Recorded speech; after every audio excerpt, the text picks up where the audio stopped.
You can bust a freestyle if you want to. Nah.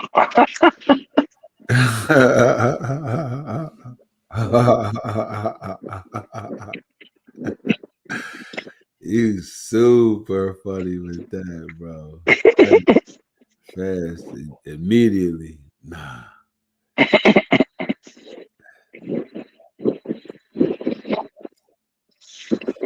I don't I don't be having time to work on this flow, but I'm gonna hit it anyway. Now you got it. I don't hear any echoing, so I'm gonna go crazy. Cool. Yeah. Y'all know what it is. Until I finish this song, all y'all getting is a piece. And I don't care, cousin Byron. You can get mad if you want to, but they ain't getting nothing but this little bit. So I, because it's this is a delicacy. For those of you who don't express yourself through word, through thought, through action, that's a sad story. Life is to be lived. I'm telling you right now, you gotta get down. I like rapping because if it feels like that's when I most like being myself. You know what I'm saying? Gotta give it to you real. Excuse me, sir. Tell me, have you seen this? We're witnessing greatness. We're witnessing genius. He's living his truth with the Year of Mess remix. No one has ever seen this. Taibu is a genius. I said, excuse me, sir. Tell me, have you seen this? We're witnessing greatness. We're witnessing genius. He's living his truth with the Year of Mess remix. Let's go. Taibu Muad'Dib, and all I do is motivate. My clients use me for a bridge. You can call me Golden Gate. No such things as obstacles my strategies can overtake. I show them how to skate over their problems like a frozen lake. The EFC basically reverses the impossible. I take a lane with no fame and make the kid unstoppable. I moved here from Wisconsin just to make sure that my pocket's full. My pockets is so dope that miss my show is just illogical. The kids that say I'm busting and the week be like good looking up. The sad, lonely, and depressed is happy that I'm speaking now. The truth, it's just leaking out. The feds, they just freaking out by evidence. I got the game on lock and I ain't leaving out. Ooh, I'm getting that down. So I know the rest is coming. The rest is coming, yeah. But it's so difficult stringing things together, in my opinion, to make the thing tight. Tight with more D right here, man, with my man Torrey Coulverson, a good Facebook friend, family member, man, friend. It's all around good dude. Law enforcement, shout out to the boys in blue and everything that they do for the community to keep it safe. I want everybody to just, let it be known like this is part of the man panel. I just feel like guys got to speak out, man. There's really no space for us, And there'd be a lot of chumps online too, like love your girl and treat her good and don't do anything wrong. You know what I'm saying? Like, I don't know. Then there's the church hustle. Oh Lord. So it's a lot of people out there just trying to get views. This man panel right here, man, is important because when we bring folks onto the show, we want people to know that like this is really what it is. We don't on my show, everybody has a voice. Isn't that right, Tori? Yes, sir. Everybody definitely has a voice. So, I want to make sure that y'all show some love. You know what the deal is, man. You see on the screen. Uh this episode is being brought to you by the First Step Coaching Academy. Coaching is important because uh, folks folks are stuck, they're suffering, they don't have a beautiful life like me. Um, the problem is we're dug in. Does that make sense, Tori? A lot of us Yeah. are dug in. You can't help me. You can't help me. I don't know. If you want me to talk about something that's important to you, if you having problem with something tonight, put in the comment section and I'll get to it. All right. Drop a good word in the comment section, man. Let me bless you tonight. Just with some free game. All right. Uh I've been coaching, Tori. You didn't know this. I've been coaching and speaking for over 2 years. Okay. It'll be my third year since I invested in the PCS certification program. As a certified goal achievement coach, it's just my job to take you, whether you're a high level executive or a busboy at Denny's, and show you how to strategize your life so that you can live beautifully. The busboy at Denny's, all he might want is a girlfriend to turn her into a wife. That might be all he wants, but he might believe because he's a busboy, he can't have that. He's wrong. The high level executive might be very stressed out about losing the position that she has, right? And that might not be the case. What she's losing really is herself in that position. She's already lost in it. So losing the position might help her find herself. This is what I do, people. I offer functional and transitional coaching to get you where you need to be. That's a nice I'm gonna go ahead and go live over here on Facebook just for a couple of seconds, just to mess with their head so they already know what the deal is. But I'm definitely happy to have all you here tonight. Um, my thing tonight is I want you to comment if you feeling me or my special guest, because tonight we're going to talk about something that's important to our communities, to our households, and to our people, right? Uh, so, Torrey, So, tonight's show is about fathering, the fathering that matters, and the chumps that don't. mm, Just hearing that, knowing that you're a special guest for tonight, I appreciate you for coming on the show tonight. no doubt. Talk to us. Talk to us about your relationship with your father, if there was one. If not, talk about that too. But and just give us some of that dynamic. Um, so I'll say it like this, man. A lot of the stuff that I speak on is from personal experience. And like me and you dialogued about earlier tonight, two things can be truth at the same time. Your truth and my truth. But the thing that stands in the middle of that is the reality. And so for me, if I engage with a young lady who has kids, and me being the man that I am, if I take this family dynamic underneath me and I stand responsible for the caretaking of these kids, I'm now responsible for them. Now, I'm not taking anything away from the dad in this situation, but as the father, and then we have to get into terminology when it comes into these conversations because we got to understand the difference between a father and a dad. Now, the dad of these kids have to understand that now, as a good man coming into the situation, Right. um, I'm going to do everything in my power to make sure that I raise these kids and I rear these kids as if they were mine. Right. Now, me and him can do two things. We can come on one accord. We can have this conversation, go grab a drink and a cigar, and we can talk about how we can effectively and efficiently do this process. Or you can, communicate with her and, y'all do y'all visitation arrangements or whatever, and then we can go from there. Okay. But understand that while this child is underneath my roof, they fall underneath my tutelage. And it's not saying anything against him or trying to remove him from the picture. But at the end of the day, everything falls on me if something happens with this child. And so for me, out of respect, man to man, I'll sit down and I want to have a conversation and I want to dialogue and I want to say, hey, listen, I'm not trying to replace you. I'm just sitting there and I'm standing in your stead while you're not here. So Right. allow me to do what I'm supposed to do while I'm here, and then we can work together.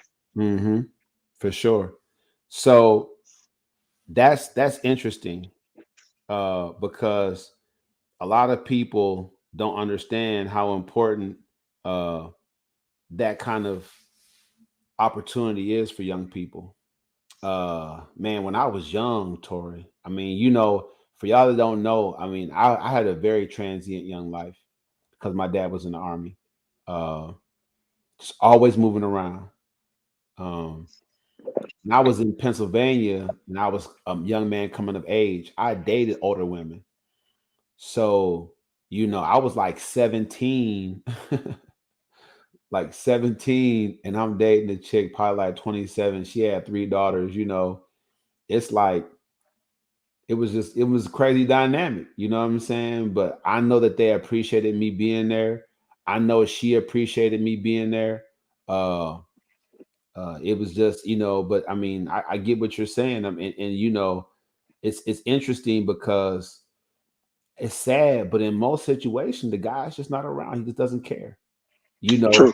very, very rare is the guy around and he cares and cares enough to be around. Very rare. Uh, So Go ahead. I wanna agree, but slightly disagree with that.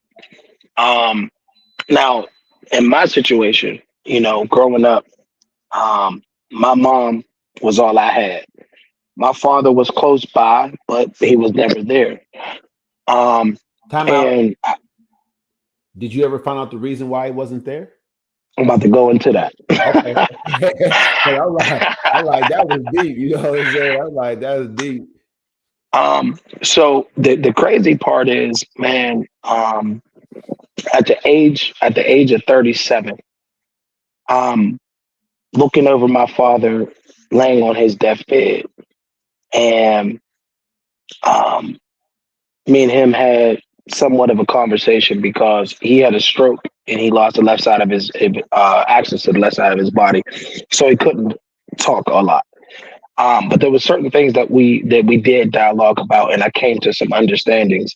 Okay. And I'm not going to go too deep into that, but um, my aunt, as I was walking out before my father passed away, she said to me, she said, "Do you think that it was better for him not to be in your life because it made you into the man that you are versus if he was, to imagine where you would be if he was."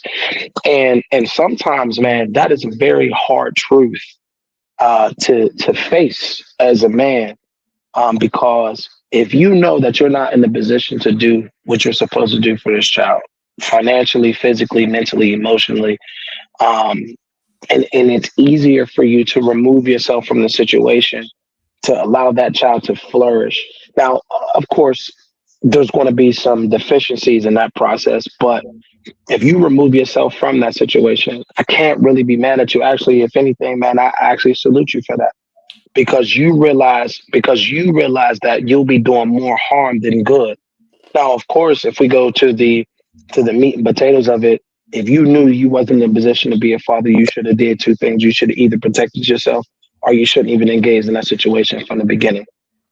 But I say it like this though, looking at it from that perspective, I'm actually somewhat appreciative that my father wasn't really there and present to be in my life, because there's a lot of things that my father was going through that would have affected me.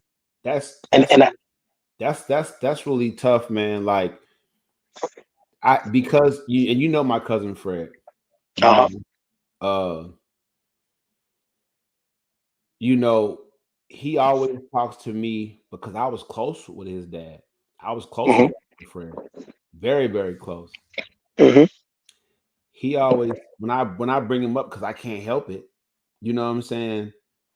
Like I know it always causes him consternation and pain to a certain extent. You know what I'm saying?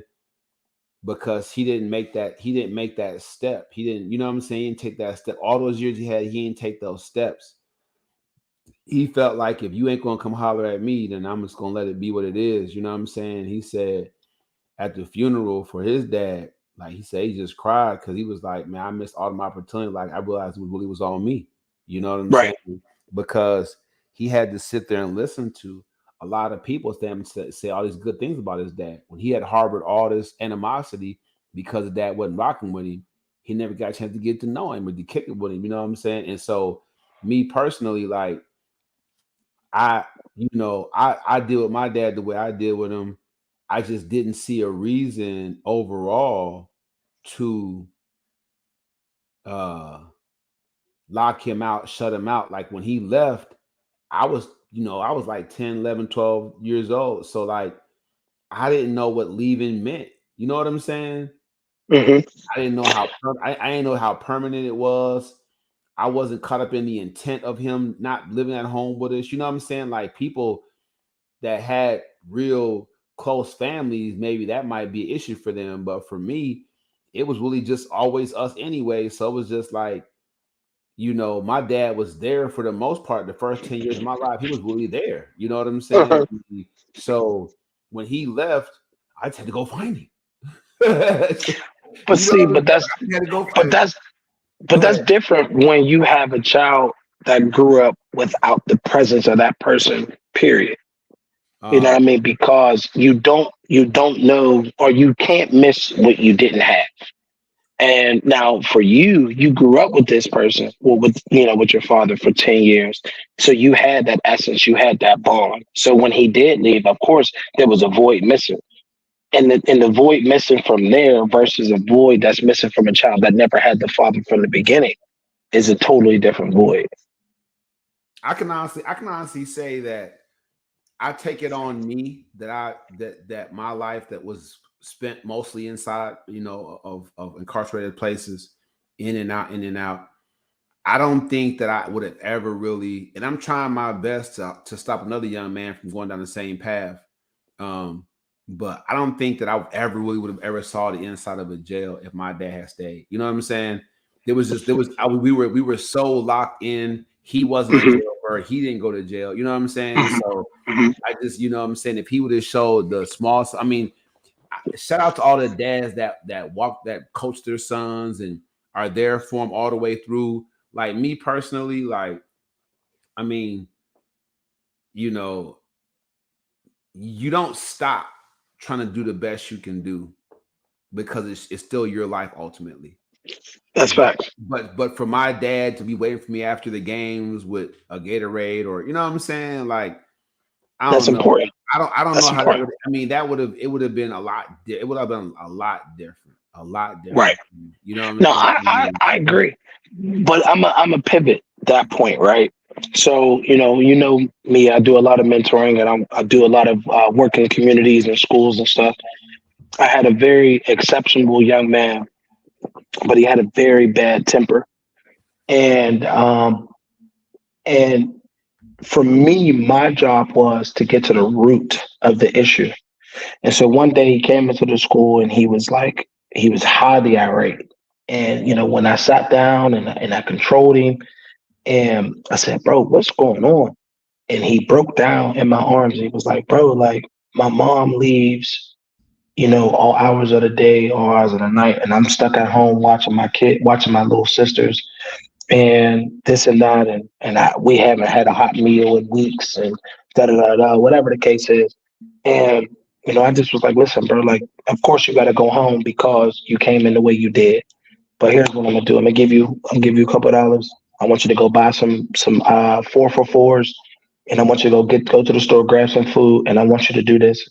And I see this young man every day, and he's insecurity, and we have these conversations. But it's like, man, sometimes, like you said, to have a parent there, but they're going through what they're going through, and they haven't been able to transition and be able to process through their pain and through their situations, it affects the kids. So for them to remove themselves from that situation and allow that kid to flourish without being hindered by their process, it actually helps the kid be a little bit more successful. Yeah, yeah. I mean, so, and I know you said you had statistics as well to show, um, Hmm. for the show, but I'm gonna go ahead and rush off into the screen share.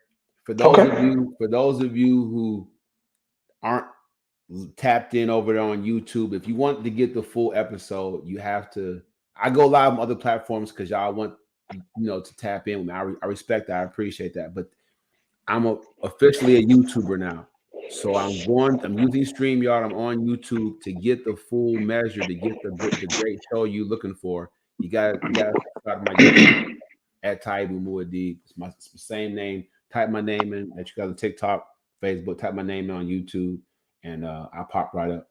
Let me go to the screen share before we get too deep into our personal experiences, because it's a lot going on. Obviously, my dad left. Your dad was never there, so a lot going on there. But let's go into the screen share just to because this is wild, right?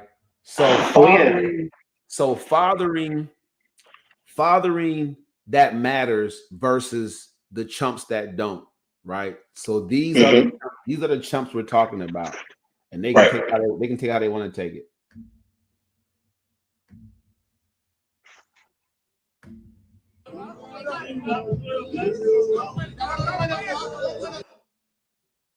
So what we had there was we had individuals, uh kids, um doing the dance. I don't know why I can't get this thing to play again, but yeah, we had, it was like individuals, kids doing like this dance, And he this, had a gun in his hand. yeah, this, they were doing this imagery of a rap song, and you know, it's like little kids. I'm talking about one of them's a toddler, Hmm. right? And one of them is probably at first, second grade at most. Hmm. They know the rap song. They know the rap song, singing the rap song. I'm trying to pause it. This thing is being weird for today for some reason, but I'm trying to let you guys see this for what it is with us. And I don't mind stopping if you tell me to stop it, bro. But let's just watch it all the way through and just Yeah. look at. So here's what's shocking about this video, everybody. There are no women. Hmm. One. It's just men and boys. I don't even see a girl child in there. And like I said on my other podcast when I first brought this out, this one video, viral video, is probably being circulated in every police station in the country. Hmm. This video could literally be the reason why a few more 100 African men get shot unarmed, Hmm. have their life taken, they're choked out. And so when I look at it, I see big kids and little kids. Let's watch it though. Let's talk about it.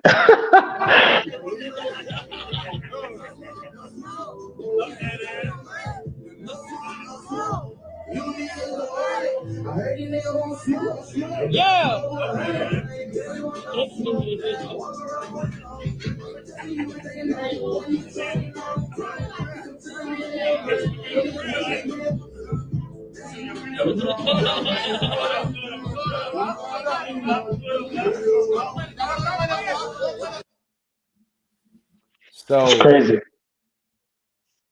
so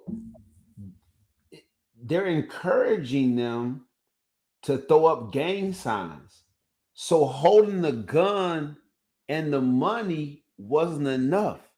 They're encouraging them to throw up the gang sign. He had to put the gun down to throw the gang sign up. Right. So for me, man, it goes back to something that I wrote. I wrote a book. It's called A Journey Through the Pride Land. Um, but for me, man, I went back as simplistic as this. There's a difference between Scar and Mufasa. They're all lions, right? But it was the journey through the trials and tribulation of life that allowed them to understand the dynamics of what is and what's not. And depending on how they went through that process, determined what type of man stood in front of you. Now, I'm not saying that me personally as a man that I have any less of an issue than any of those individuals in that clip. However, the way that I conduct myself and the way that I carry myself, that is totally inappropriate. Now, to some, that may be totally okay. And then now we go into the whole dynamic of your environment dictating who you are and who you become. I grew up in the projects. I grew up in Garfield. If anybody's from Pittsburgh, you know about Garfield back in the 80s and 90s. I grew up in one of the biggest blood sets in the city of Pittsburgh. And I allowed myself to navigate through that. And I went to school. I got my stuff together, and I made sure that I went to college, and I made it to where I am. I didn't allow where I was to dictate who I am. And a lot of people succumb to these dynamics of environment because they're not mentally capable enough to process through it, or they feel like, yo, it's easier for me to just do this and I can be accepted, and I can go along. And it's like there's people who will defend that video. There's people who will say that that video is okay. That nothing in that video is wrong because that is the ideology and the mindset and the way that they live their lives, and they condone that. So, so to the ladies out there watching this show, if you find a guy like that attractive, if he's the kind of guy that you want to have a child with, That's a problem. no, no. Well, that okay. So I don't knock anybody's opinion on my show. On live your truth. Everybody has their voice. So if that's how a man feels, that's on him. But as far as I'm concerned, ladies, if you find guys like that attractive, if a guy who has his son, we'll say under the age of 6, let's just say the guy in the cream who was obviously was out of shape. He wasn't in shape. Ouch. He wasn't in shape. He wasn't in shape. So he wasn't in shape, and so say both those were his sons. So neither of the kids was over 6 years of age. Let's just say that. Mm-hmm. If 6. So if you find that attractive, if that's the kind of guy that you want to have kids with, then you have to realize what kind of life you're putting yourself into and those children into. Right. When I talk about a prison of poor decision makings, trapping yourselves in a prison, I'm talking about you look at this video, and if you see money, and obviously the money was fake, you know what I'm saying? But if you see that money and that turns you on, like, I don't care, girl. You know, you have to make sure that you're ready for the long haul of that kind of life. Right. Make sure that you're ready for the heartbreak of your son not coming home. Right. Of his dad not coming home because of the Right. decision he's making. Also, to Torrey's point, glorifying violence, drugs, guns, violent music and lyrics. When you glorify that, you're buying wholeheartedly into a life that's just simply not sustainable. Right. And the crazy part about it is, and I'll say this, you know, there are things that I've watched my nieces, my nephews, kids that I mentor, they do at a young age, and I'm like, oh, it's cute, right? It's cute. It's all fun and games until it's not. And what we got to understand is the mindset of kids are so absorbent. And when you will allow them to go into those type of atmospheres, and they're overly enticed with these types of situations, it leads to them now putting themselves in a position to where now this is no longer fun. Now this is my reality. And this is now something that I want to live. Now, I know you said you wanted me to hold my stats, but I'm glad you brought the point up. So I'll say it like this, and I dare to question this because I'm not in no way, shape, or form judging anybody. My question is, what is the rate of these men in that video? How many times have they been to prison? 38.6% of African Americans make up the American prison system, right? And then we go to this stat right here. 85% of our youth is in prison because of fatherless homes. And so now you had 36 of the men, but then you had 85% of our youth. And these are 2023 stats. And this isn't me making this stuff up. This is me coming from the Census Bureau, and this is me coming from the juvenile justice side. Now, the beginning of the show, that was me talking for my personal. Now I'm talking for my professional. 2 P's, but the different words. And so for me, it's like for me to see that video as a man, I'm like, hey, listen, if that's how you get down, that's how you get down. But me seeing that from this side, of defense. Now I'm not worried about the father no more. Now I'm worried about the son, because at least the father knows how to carry himself, and he could do this because he's did it long enough to where he knows how to get around. But when these kids are doing it and they're not given direction, they're not given instructions, they're not given the respect level, they're not given the codes of the game. Now we have a whole bunch of senseless killing that is going on, and we can't do anything to stop it. So let's go to the next screen share where the young man is talking to his dad on the phone. His mom wants, obviously, she wants him to hear it for her himself, right? The why daddy, right? Mhm. Talk to your mama. Talk to your mama. Don't talk to me. Talk to your mama. Same reason why your mama wanted no money. And she thought she wanted child support. And she think I'm gonna continue to do for y'all. Nah, that shit dead. Talk to your mama. Don't call me for nothing. Y'all don't even have to call me no more. Talk to your mama, not me. Deal with your mama. I call your mama and talk to your mama about it. Ask her why she did me. That explains why I did what I did. Now, I would not be coming to get y'all no more. Yes, I am home. I'm not coming to get y'all no more. Go to your mama. She don't care about how y'all feel. She don't care about the kids. I'm home. So that shit. I'm not coming no more.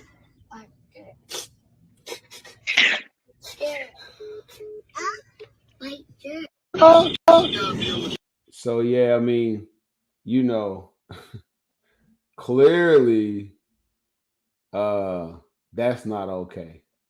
Now, Think about it. see, for me, now again, I'm a stats guy. You know what I mean? Because a lot of people like to, um, they like to debunk, or they like to throw away what people say because they feel like that's their opinions. But now I'm gonna hit you with a fact. A fact is 60% of our youth are from fatherless homes that are suicidal. So if you would have finished playing that clip, that little boy said, "Why, daddy?" And the way that he said "Why, daddy" was so earth shaking to me, because it's like, but I didn't do anything. It's not my fault that my mom is doing whatever she's doing to cause you to have this feeling or to be this way. So why should I suffer? Why am I in the place of lack now because you and her can't get along? And so imagine that little boy right there in that video. And then I'm pretty sure there was other kids in the back of that car, but imagine one of them kids in that car being a part of this 60% of the youth suicide rate. You And know, I want the I mean, nah, I didn't mean to cut you off. I was gonna Mhm. say the suicide thing, that's so heavy. Uh, you know, like it creeps into all of our lives and the number rises. And For various reasons. For various reasons. well, I mean, you know what I'm saying? It's I mean, it comes so close. And you think about it, and it's just like, you know, just alternatives. Didn't really know that the suicide rate was attached to fatherlessness, but that's a Yeah. good that's a good point to make, bro. I mean, here's what I want to say about this guy here. The other guys, they just, you know, they haven't matured. Mm-mm. The other guys in the video, and I'll let Tori break down what a grown boy is. The other guys in the video, they haven't matured to a point where they look at legacy building. Mhm. As African people, man, in this country, get over the trauma, get you some education, get you some knowledge, learn knowledge of self, become conscious, and then build power off of who you really are, Right. not who you told you should be. Go Right. ahead. Right. No, no, I agree with that. And it's like when we get to a place to where we understand how to really look at life. Um, you were talking about the grown boys, and that is something that I kind of came up with because I myself was a grown boy at one point in time. I was able to go out and pay a bill. I was able to go out and lay with women and do all types of stuff, in that manner. I was able to go out and get a job and had cars and had money, but I didn't have the mindset. I didn't have the heart. I didn't have the spirit to be able to do some of the things that I was doing. And so for me, a man is a man that makes a decision and he deals with the consequence or the success of that decision. And for me, when I learned that, it began to allow me to separate myself from grown boys. Yeah, and And that's such a big deal, Tori. I mean, the concept of a grown boy, women need to listen to that. They do, mhm, because you see a guy you're attracted to and you automatically assume, grown man.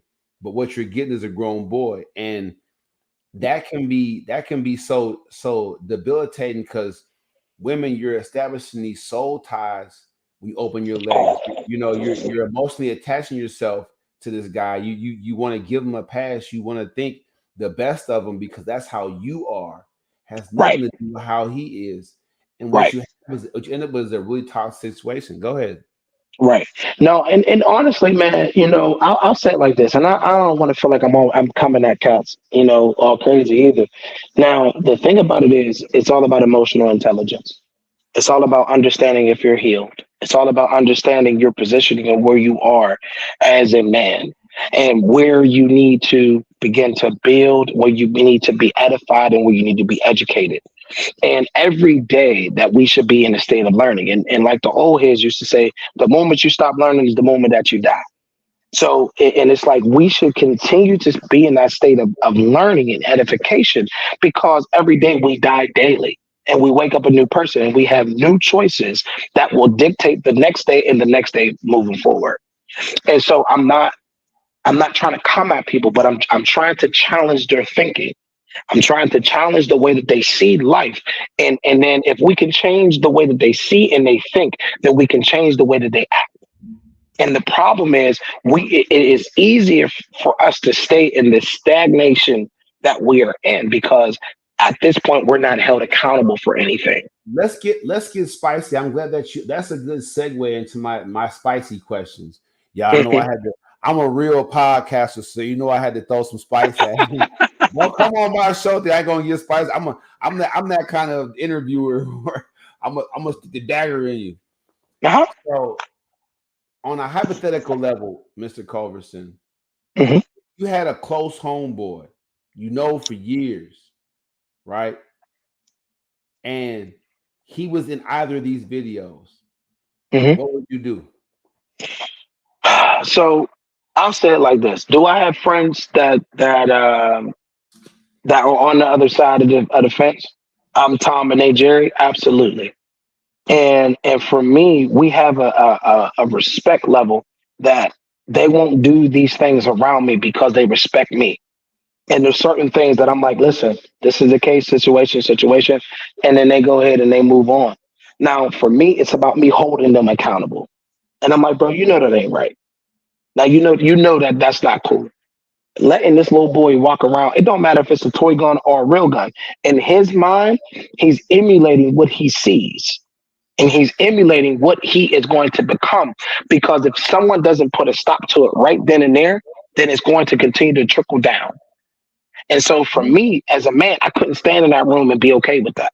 These are uh opportunities. Like, this is look, all of us as African people want to know if that European friend says the N word when we're not around. Absolutely. All of us. Hey, hold on now. Hold on now.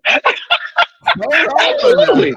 Listen, and look, and I'm not even mad at them. I'm not even mad at them, because society has allowed everyone, including our kids, to have such a freedom to express and to say whatever they think and they feel. And there's no conscious thought as to what they do, think, or feel. I'm And going so, somewhere with this. Don't go y'all ahead. ever try to derail me. I'm going somewhere with this. Go ahead. Go ahead. Go So, ahead. and furthermore, if that European friend doesn't use the word good for them, do they stand for it being used in their presence? Oh, right? So if you're not a part of the solution, you're part of the problem type of thing. So Fair enough. let's ask Torrey a very direct question. What do you do? Now, Torrey didn't say, nah, yeah, I would walk it out, right? He got around to saying he wouldn't stand for it. That's only applicable to the extent that you shut the party down. Of course, you can't do that. I mean, you know what I'm saying? If you walk it out, that makes a statement. Just like me, you shaming folks on my show when they say something that's a shame. So folks know that I agree with them. It's a shame for them to have said that. So me personally, I'm saying let's be intentional about this. Let's go with day number one. The out of shape guy in the cream. All right. Out of shape guy in the cream. That's your homeboy. And you get to the party, you walk into the party, you don't really know what's happening at first. The music come on, the kids pick up the guns, they hold money. What do you do? So, all right. So now let's put this in perspective. This your dude from if this is my main guy, I'm gonna pull him to the side before that even goes down. Okay. And I'm gonna say, bro, nah, that ain't it. You know what I'm saying? I'm like, that ain't right. That's not something for him. Not only do I have a relationship, now all my friends, I got relationships with their kids. I'm Uncle Torrey. That was my next question. I was going to say, what if you brought your son? You know what I'm saying? Oh no. But see, I have relationships with all my friends' kids. And so not only am I saying something to the father, I'm saying something to the son too. Because the son also knows my expectations. And I'm not saying that people have to live by my expectations, but it's like, come on now, that's not right. That's not something that you need to, even if you do it in your privacy in your own home, that's on you because that's how you govern your house. But when you go to put that on social media, that's when you know that you're doing too much. And again, I can't tell a man how to do his house. I can't tell a man that it's not okay for him to let his kid drink beer with him. I can't tell a mother that, as long as she smokes weed in the house, that's okay. You see what I'm saying? Would you and your child stay at the party and enjoy the festival? No. If I talk to my mans about it and I said, bro, that's not cool, and he's like, well, this is what he wants, I'm gonna give it to him, then I'm out. Because I'm not standing with that. All right. Day number two. Mm-hmm. You watch the live, everybody has seen it, and that's your man. If that's what he chose to do at the party, that's his life. But what I'm saying is, as soon as you see the live, while you watching the live, he calling your phone like, man, let's go out to the bowling alley, let's kick it. What do you do? Nah, that's not how I get down. And again, me and my friends, we have a respect level. And we understand I'm on this side, you're on that side. So there's stuff that you won't even invite me to. So my mans wouldn't even invite me to that, knowing that he's about to get into something like that. They won't even call me. I don't know. I mean, me personally, I have friends, for those of you that don't know me, I had domestic violence issues bad. And my friends never stopped rocking with me, no matter how bad it got. Nah, I'm not with none of that. I'm talking about. But these are my dudes, though. Nah, because these my guys. And when I but you know what they said. Go ahead. But you know what they said? They said if you got friends that allow you to stay where you are, then they ain't your friends. But if you got a friend that pushes you past you and calls you out on your stuff, that's your true friend. Now, let me hear that you hitting on women. Me and you got a problem. We spoke on it. Me and you got a problem. I'm saying we spoke on it, Torrey. It wasn't like they didn't say anything. It's just okay. Hold on. I'm just saying. I'm just saying, fam. I'm just saying. Look. You're lucky. Everybody, you're lucky if you have a good friend in this crazy cold world. That's facts. I got two. It's just one of my friends did it too. You know what I'm saying? So the other friend, but they both kind of just, and I talked to them both. I was like, man, y'all knew and seen I was crazy and I was doing the wrong thing, but y'all never said nothing. And they was just like, basically like, man, no, you are due. We just figured, what I'm saying, that's just how you was. Like the acceptance. So when this is a deep issue, because this is our community. When does acceptance become enabling? Go ahead. Well, I feel like it's not necessarily enabling. I feel like, we have a culture. Hold on. We have a culture that does two things. Number one, we sit back and we say, well, hey, at least it ain't me, right? If it ain't me, I'm good. Because it's self-preservation. The mindset is self-preservation. And then the other thing is, let me come to you and let me say something to you. Now, I've had it done to me numerous times. I'm telling you about your kid and you tell me you can't tell me nothing about my child. And I'm like, that's cool. Well, instead of allowing me or helping me to catch him now, I'll be catching him later. And when I catch him later, he's going in the back of my car. And that right there is the issue. There is no because at the end of the day, it's real. Because here I am trying to. Torrey is the law. He the Pope. But see, listen. I'm saying folks might take that the wrong way and think you trying to trunk somebody. Oh yeah. Bam is the police. He means arresting them and taking them to jail. Just so you be clear with y'all. Oh no, let me keep it 100. Just to be clear. In hand. I'm gonna keep it 100. But see, here's the thing: when you excuse erratic behavior, hitting females when they're kids, when they're stealing, when they're lying, when they're doing all types of wild stuff. Again, kids are cement. We're mixing and we're pouring it, and when they get to an age, that cement is now concrete. You know what I'm saying? It's now dry, and now in order for us to break that stuff up, we have to take a jackhammer to it. And so we can't allow our kids to continue to do behaviors and say, oh, well, they'll learn later. No, because we have kids that are now going in the ground at the age of 13, 12, 14 years old.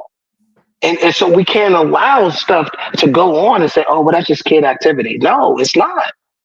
Man. Fathering that matters and the chumps that don't. I think this is a very open conversation. I've been having TikTok facing you and me. I know people ain't gonna get down with what I'm saying, but listen, man, I've been doing this for 13 years. That's not what it is. It's just everybody running around and screaming leadership and community and unity and all that stuff. Yes. I'm saying when does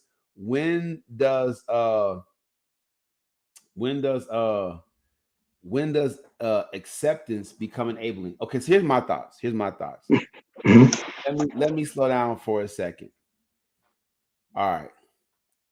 So as a certified goal achievement coach, I just don't think as a community it's a legitimate strategy to not hold the people that value your relationship with them accountable to their actions. I think if both my friends would have found out what I was doing or what I was going to jail for and they shut me off, I think that would have caused me to look at myself a whole lot sooner. Facts. So I'm not knocking my dudes. Don't get me wrong. So we have a very, very close friendships, very, very close, like brothers.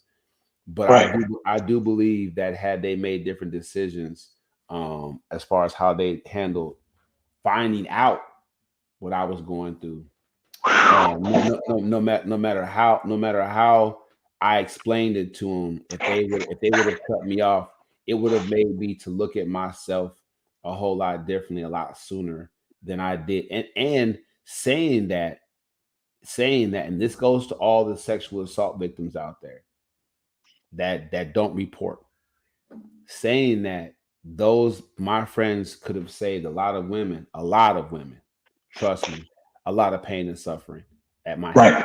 So now, you know what I love about women. And I promise you, I love it, right? Because I want to measure this on my side. A woman calls her friend And she said, "Girl, I'm going through it." "What? You going through it? Let me get you in the group chat." And they get on the group chat, and then they get together.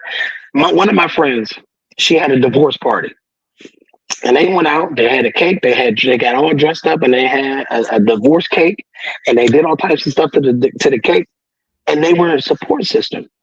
Men don't have a support system. I can't call my man up and be crying and be like, "Bro, she left me." I'm like, "All right, what you telling me for?" And so I've been so wrong. that's what I love about the woman's network. They stick together no matter what. But with us men, it is us by ourselves. And it's like, we don't check on each other unless it's something that is essential to us and we gain something from it. But it's very hard pressed for men to find a group of men that we can come together as a collective, like the brothers and the wood and stuff like that. You don't find that anymore unless you're in a clique or you're in a gang. But distinguished gentlemen, good men, don't have that network. Hmm. Hmm. Man, I'm gonna tell you something. Live your truth is the opportunity for everybody to experience two things, right? Closeness with the culture, and then an opportunity to hear from pure genius. Taibu Muad'Dib is. I'm surrounding myself with like-minded people. Torrey has his own level of genius. I appreciate you for coming on the show. Yes, sir. I'm gonna wrap it up. I mean, I try to keep it at an hour. So, Okay. just any kind of final thoughts you have for the people, man, watching this show about fathering that matters and the chumps that don't. Um, so I want to say this. So I began a relationship with a lady, and I also adopted my daughter. So I have no biological children. There was a young lady that I was dealing with, and I took on her son. And so I ended up with with 4 kids, and again, no biological kids. And for me, the realm of mindset that I have is I'm in a state of mentorship. And this is my final thought. The essence of mentorship is to impart qualities and integrity into one, to give direction, leadership, a standard of living of a pleasing life. And when it comes to the state of mentorship, the mentor has experience, knowledge, and it gives it to that said person. The only thing is the individual being mentored has to be in a willing state to be poured into. And what I began to understand in my journey of mentorship of 13 years is that people can pick and choose if they want to listen to what you got to say. The thing is, you have to love them through the process. And you cannot give up on them on the basis that they don't change. I have kids that I put in jail personally. I have kids that I put in the ground, and I have kids that I graduated college and then started families. And so there's bitter and sweet. So in this realm of fatherhood, when you step into a situation to where you're a father of children that are not yours, you are a mentor to them, and you give them virtues, values, and beliefs. Right, So right. never lose that perspective on that, and stand 10 toes in that. So that's a good word, man. Outside of Tori's mouthful, y'all didn't hear the gym. Y'all didn't hear the gym. He over there sipping on some scissor. If he lucky off the clock. But in all that, the one thing that he said about mentoring that stands true is it's a process. So shout out to all the foster parents out there, all the people that adopt children with a good heart and mean those kids well, because kids definitely need stability, something I didn't have when I was growing up. So shout out to you for providing that for them. Um, I'm still about strategy, Tori. I just Oh, think always. I just think it's a terrible strategy for us as a people to not ever get to a place where we're holding each other accountable for Facts. negative thoughts, negative actions, and for really being self-destructive individuals. There's so much self-destructiveness that goes on in our communities. It's ridiculous. And to your point about men not having a support network and not being able to call somebody and cry and whatever, whatnot. Like me personally, I just feel like the whole men shouldn't cry and men don't cry thing. I think that that's appropriate only because we have a specific and particular duty to always show strength, and until crying is ever seen as strong and not weak, then we're stuck in that situation. The caveat is this: is that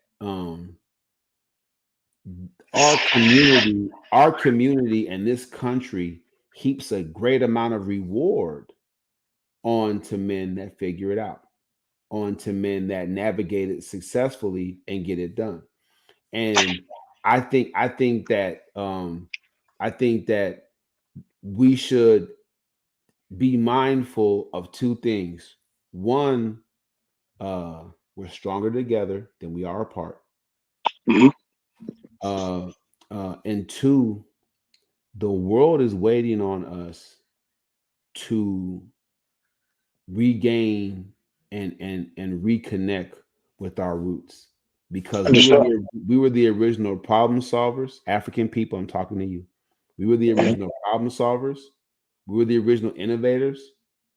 We were the ones that created written language and spoken language, Mhm. um, on a complex degree. So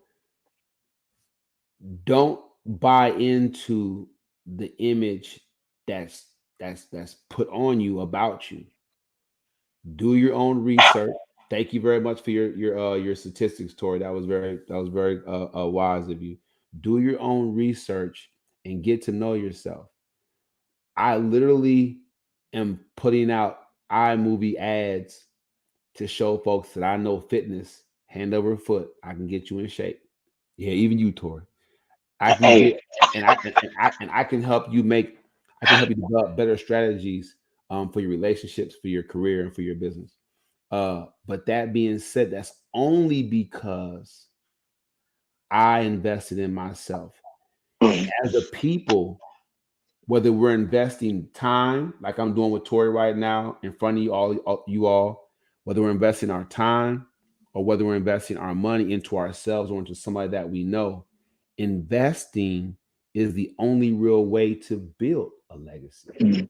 Mhm. You deserve to have a legacy. You deserve to have life beyond yourself, something that lasts, something that's positive.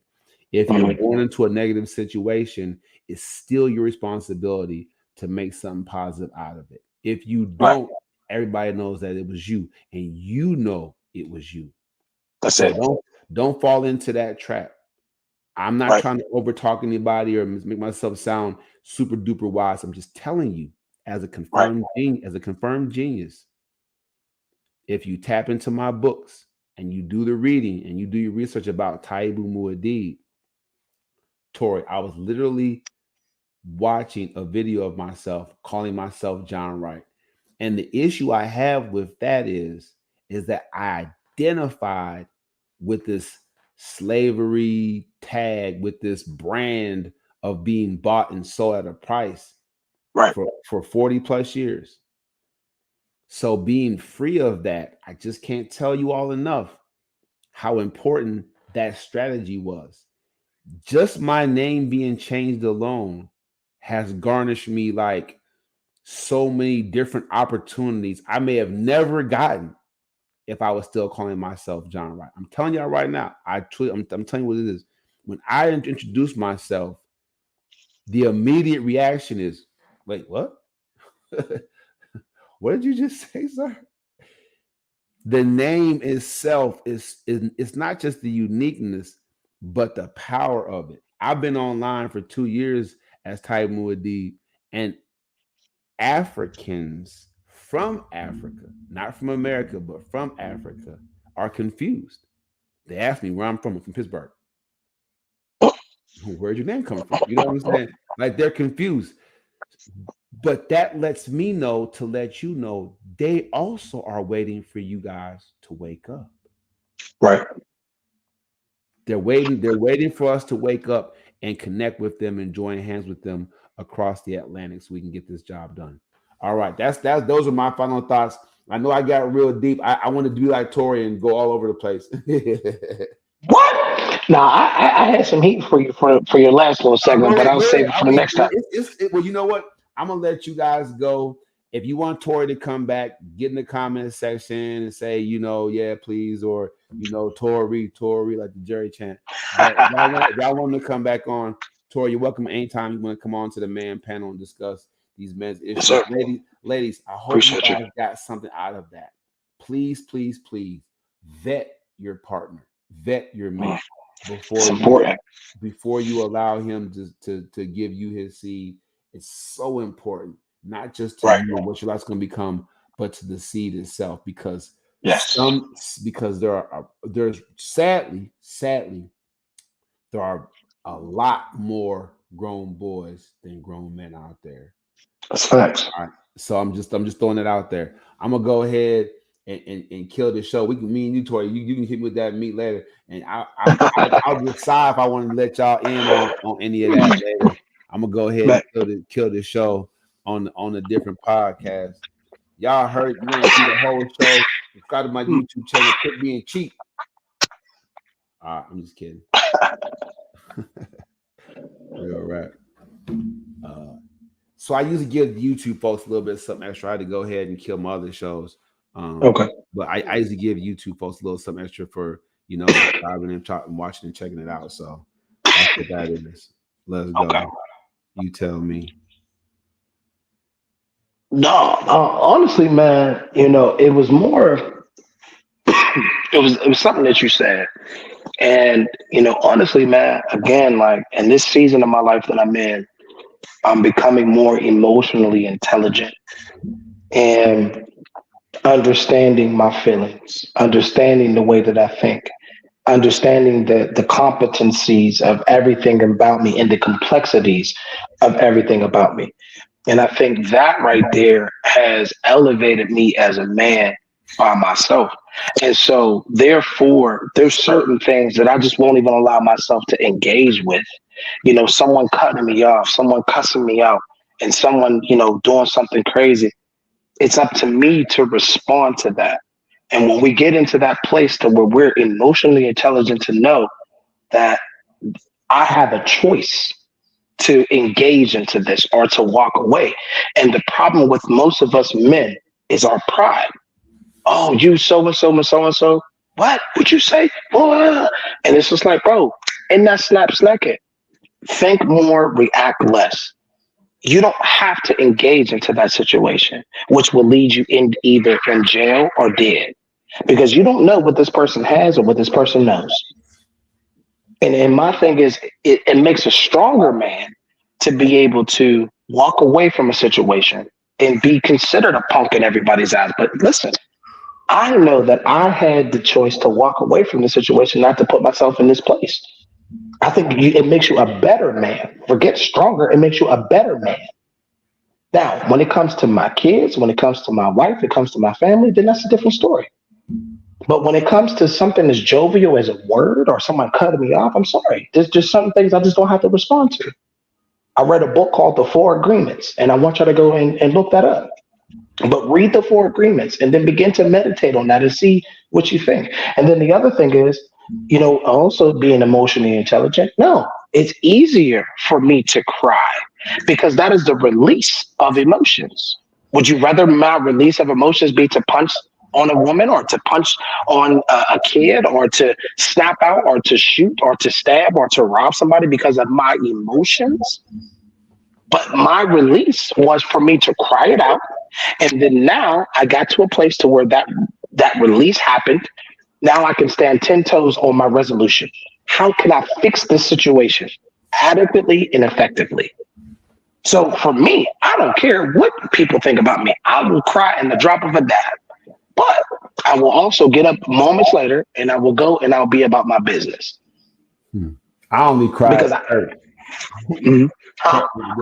Holy Ghost come here to hit me. I'll be like, oh. Hey, listen, I love to worship. I only cry. I love to I worship, ain't gonna but lie. no. Church is one place I can cry freely, openly, and that'd be it. You know what I'm saying? Now you have to be mindful about who you're vulnerable in front of. I agree. I don't care who's in the church. If they in the No, church, I'm talking about period. if they in the church and they happen to see me cry, I think they want to think I put them their face outside the church. Oh, you was soft, you was crying. Pow. You know what I'm saying? Get back in there and cry No, some but more. what I'm saying is you can't cry in front of everybody. But what I'm saying is if you sit at home and you cry and you allow your emotions to be released to your tears and not to your anger and frustration, you are a better person for that. Man, I will be at a mega church crying on my face, down on my face, on my knees, on And my let face, and get up and be like this. crying in front of the whole, crying in front of the whole. Shoot, I'm just when I stand up, I feel so cleansed. You know what I'm saying? I'll be like, y'all missed out. Thank You know you. what I'm saying? I'll be like, Thank you. y'all missed that opportunity. Y'all So tripping. Y'all. so You know, to say men shouldn't cry is asinine. Because think about how many but it's people still. had. I mean, that's one venue as a man you can get away with it. You know what I'm saying? But like I'm when not telling you to cry in a restaurant. I'm not telling you to cry at a theme park. I'm telling you go into the confines of your own home and kneel on the side of your bed and lay prostrate before the king, and go ahead and release. Now, I've learned man, not to cry in front of women. I've learned not to do that. Oh, you too sensitive for me. Oh yeah, so I learned who I can be vulnerable with and who I cannot be. I mean, So you I know. get that. I mean, well, we see eye to eye on at least one thing that there is that you can have a personal venue where you feel as comfortable and shed tears. Absolutely. You know that kind of release is special. That's not just. But I'm saying until it's seen as something a strong person can do, then men are going to avoid it. I'm just But being I'm gonna real. tell you. Gonna But be I'm gonna be real. honest with you. But my thing is this You though. agree? No. It's not a show of strength yet. So But for me, universally, it's not a show of strength. so okay. So are we going off of societal norms, or are we going off Yeah, of? that's exactly what I'm saying. So it's societally a norm for us to operate in certain capacities. Are you want to adhere I'm to that? just saying. What I'm saying to you flat out is, if you go like you said to a restaurant, order your favorite food, Oh, absolutely not. they bring the food out and it's burnt, and you like, I can't eat this. You know what Oh I'm saying? yeah. And they're like, that was our last lobster, and you break down crying. Nah, then you a punk. I'm gonna be honest with you. Nah, Come on, Doc. you wanted that Man lobster. up. You had your Nah, come on, man. Man up. Come on, man. Man up. Now, you had your heart set on that lobster. bruh, man up. Now, there's certain things that you cannot allow to affect your emotions. You feel me? That should not be one of them. Now, something happens to your babies. You know what I mean? You in a John Q situation. Of course, I expect you to shed tears, multiple tears. Something happens to your wife, to your family, of course. But when it's something as minuscule as a lobster, come on, boss. We and you gotta have a conversation.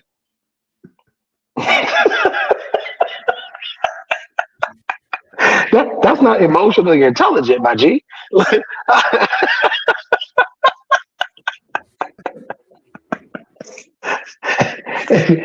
Hey, if you cried over a lobster, then you that dude off a Players Club that followed Diamond to the crib. You know, you feel what I'm saying?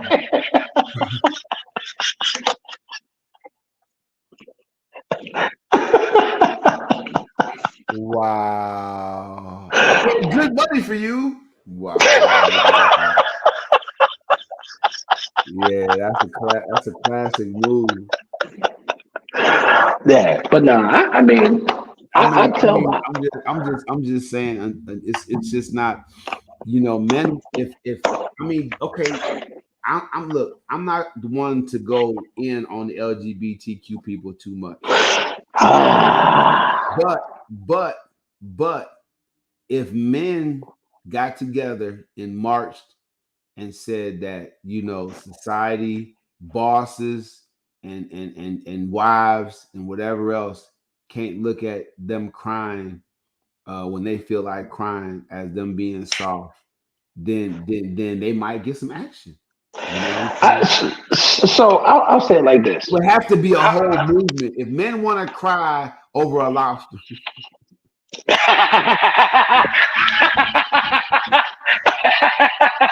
Yo, listen.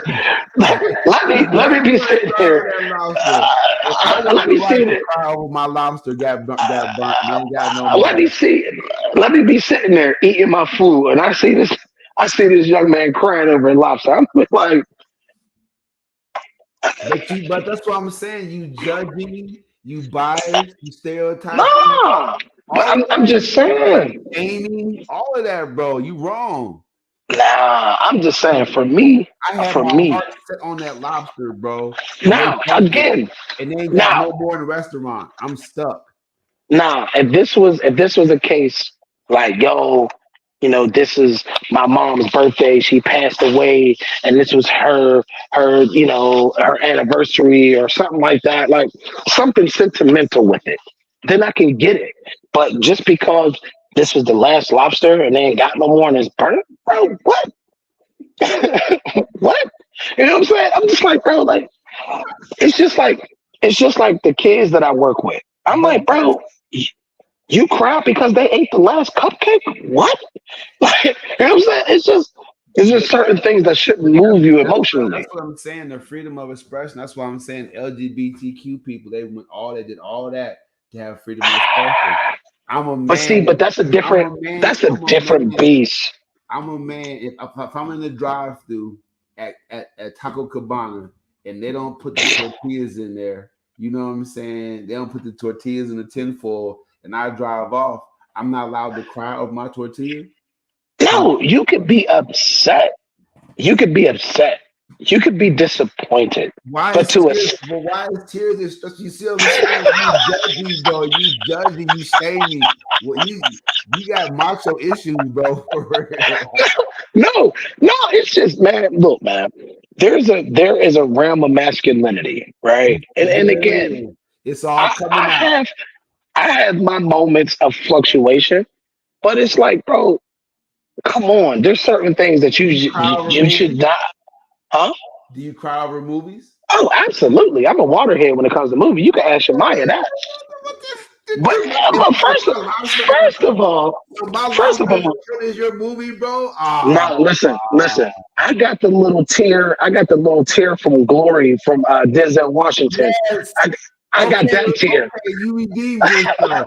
You redeemed yourself, bro. I always cry. That's why I hate watching that movie, but I love watching it. Yeah, listen, the Notebook, definitely. The Notebook and certain things, those are my favorites. But when I hear a man cry, or when I hear what you're saying, I hear weeping. What part of the movie? Hold on. What part of the movie do you cry? Oh, I'm talking when there's around the campfire. When there's around the campfire, and they was playing, and that tear started flowing. I said, bro, I felt that. You know what I'm saying? But it's a difference between crying and weeping. If you weep because they didn't put the tortillas in there, bro, we got a problem. Now, if you're disappointed to the point where a tear flows down your cheek, I'm not mad. But to sit there, bro, let's have a conversation. Don't no woman want no man that whines. Now, a man that cries, she respects. Now, this is the difference between a grown girl and a grown woman. A grown woman will sit there and console a man that is crying about something. You know what I'm saying? But if you sitting there whining, that's a problem for her. Man, you got me cracking up, bro. You can cry for me, but I can't cry. You can cry for me, but I can't cry for my lobster. You did wrong for that, bro. A tear versus weeping. We're going to be continue this conversation. I gotta bring some ladies in on this. You know what I'm saying?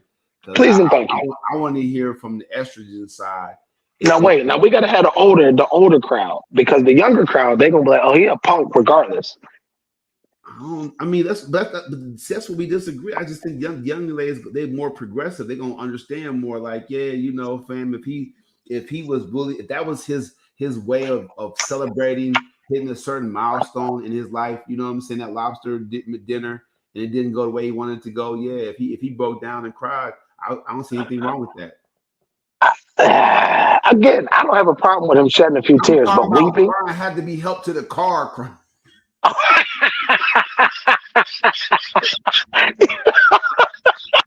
You talk about slain in the spirit crying. Nah.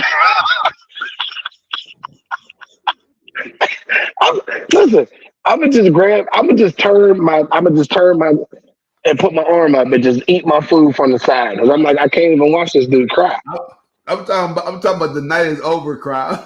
Oh, I'm talking about nah, ain't no turning back cry. I'm talking about nah. you gotta get him out of here cry. Making everybody else in the whole restaurant uncomfortable cry. I'm talking about At that point, it's too much. At that point, it's too much. You know what I'm saying? It's too much. You know what I'm saying? Like, this is my last dying wish. You know what I mean? I get it, but just because it was burnt and that was the last one, come on, boss. I need you to. You have man, to soldier that one. men should I'm gonna have to do a poll. Men should have the right to cry and they shouldn't be seen as soft. That's definitely where it's at, I bro. agree with it, but what you cry about? Bro, fam. That's hilarious, fam, that you can cry at movies and I can't cry from out there. Bro, a movie is it's heartfelt. I feel this. Oh, the dog got killed. Damn, they killed Shorty. Oh my God. Oh You goodness. was crying over a lobster, dog. Like, just get chicken. Get a And you steak. know, I can count on one hand the number of movies I've cried over. You know what I'm saying? Like easily. You know what I'm saying? But it's definitely come up. And you looking I'm a around, waterhead. I saw that. Saw it happen Facts. too.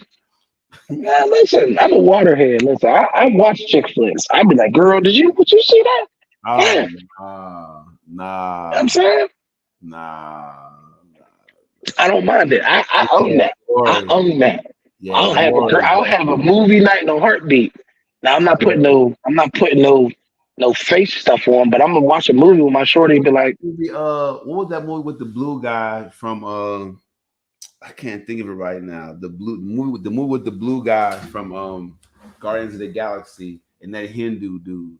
I cried on that movie. That was a shockingly touching movie. I can't think of it what it's called. It's like a one name thing. oh, You don't know what I'm talking about? Man, I can't think of it. you gotta look that up now. Yeah. I got to because that shocked me. It caught me off guard for real. That was touching. Uh, Nah. what's the blue guy? I gotta get his real name first. Blue guy, Guardians of the Galaxy. Okay, what's his name? Okay, Michael Roker. All right, Michael Roker. It's two R's. Rooker and and Arab gentleman.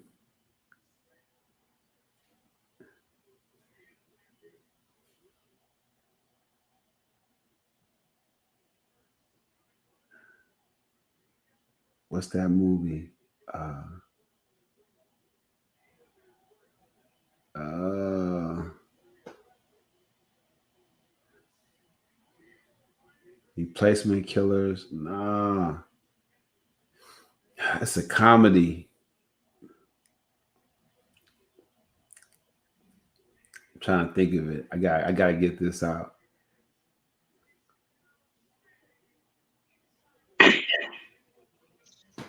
The Outlaws. No. That wasn't the movie name.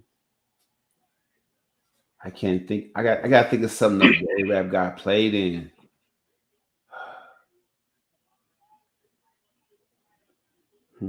Hold on.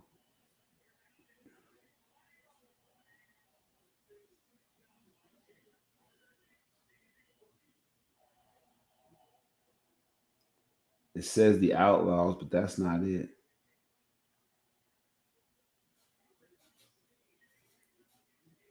I'm gonna have to just look at his movies, Michael Rooker movies.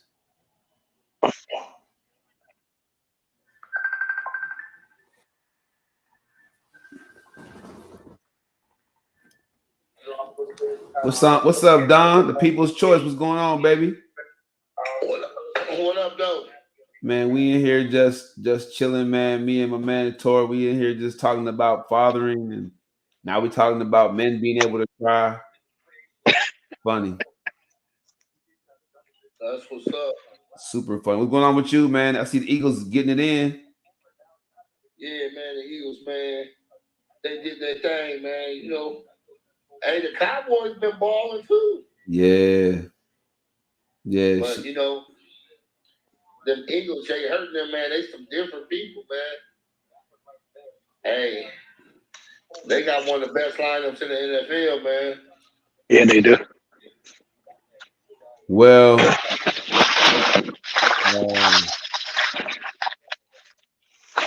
know, what I want to say is this: what about them Cowboys? Hey, hold on. No.